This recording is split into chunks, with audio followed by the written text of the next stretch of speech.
Jack Ma, the billionaire founder of Alibaba, has vanished. Jack Ma has not been seen in public since October. China's most famous tech tycoon seems to have just disappeared. Where is Jack Ma?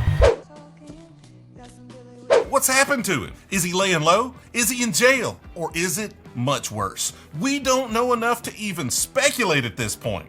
Regardless, this move by China could have serious consequences for economies worldwide. Let's start with how we got here. As I mentioned, Jack Ma is the founder of Alibaba, which I assume you're familiar with, unless you've been living under a rock. To generalize, Alibaba connects those that sell products with folks in China that make those products. Alibaba and its sister site, AliExpress, are pretty much the de facto standard for getting cheap stuff from China to resale.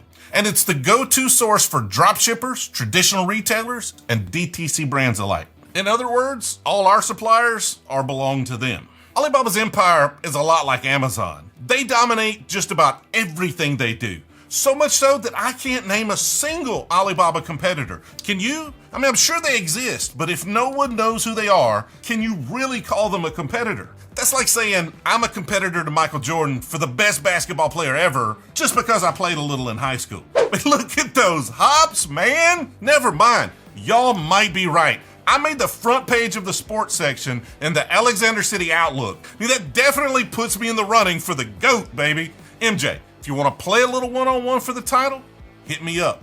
It became personal with me. Actually, on second thought, don't worry about it. You can have the title. My back hurts just thinking about it. Although he stepped back from the company's daily activities to pursue other ventures, Alibaba has made Jack Ma one of the richest people in the world and one of the most powerful and influential people in China.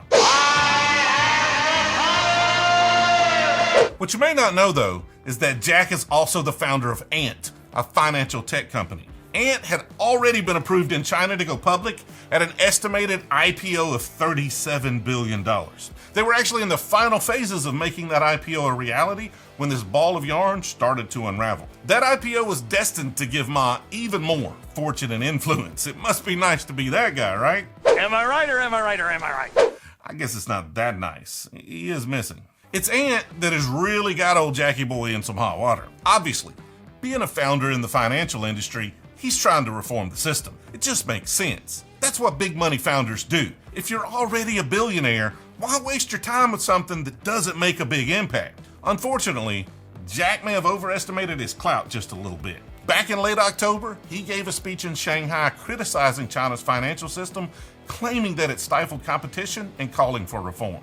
Well, people like that reform, and maybe we should get us some. And Jack hasn't been seen since. A week after that speech, China suspended Ant's IPO with some BS made-up excuse. Now, this was reportedly, supposedly, allegedly by direct order of China's President Xi. And that's a guy you don't want to be on the wrong side of. Silence!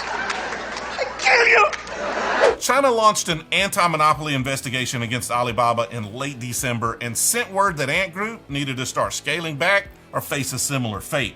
Now, why would they do that? Well, you can bet the powerful folks benefiting from the Chinese financial system don't want it reformed. I'll reform you soft-headed sumbitch. How are you going to run reform on with a damn incumbent?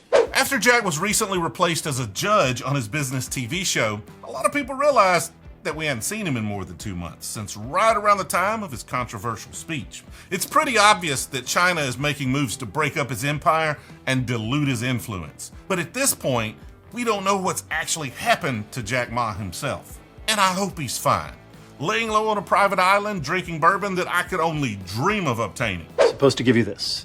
Happy Van Winkle. But despite how this plays out for Jack Ma personally, this could have serious consequences for the world's economies and particularly the e-commerce industry. Because at some point in the past, we decided that it was a good idea to build our entire economy on cheaply made Chinese goods. We then went and all sourced them via the same medium in Alibaba from a country that plays by its own rules. But we had to know this could end badly. Once again, things that could have been brought to my attention yesterday! The last thing China wants to do is kill its own economy. So I'm sure they'll handle the Alibaba situation carefully. In doing so, I'm sure you'll still be able to source all your product needs from the service. The bigger question that all this brings up, though, is should we? How could you possibly think this is a good idea? As we've seen with the TikTok situation over the last year, the US public sentiment, heck, the world's public sentiment, is not in China's favor.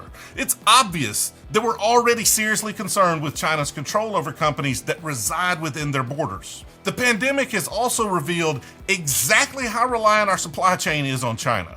When their country shut down, you couldn't get anything, even domestic products. How does that work? I thought this was made in America. I guess you just don't realize how many Chinese-made components go into American-made goods. So the question is whether we should be relying so heavily on a country that we obviously can't trust. One that goes to great lengths to suppress detractors and has complete control over the businesses and services that we are leveraging to conduct our business. What kind of power does that give them?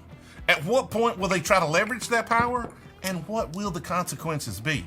I don't have the answers, so you tell me in the comments. You can't ice ball Michter's 10. It's always a pleasure talking to you. It's time for me to get back to my bourbon. My name is TJ Campbell, and I'm the CEO and founder of Jamerson, where we help businesses like yours take those next steps in their e-commerce journey. If you're ready to improve your business and looking for help, go to jamerson.com/go, and I look forward to speaking with you. I appreciate you watching, and I'll see you next time.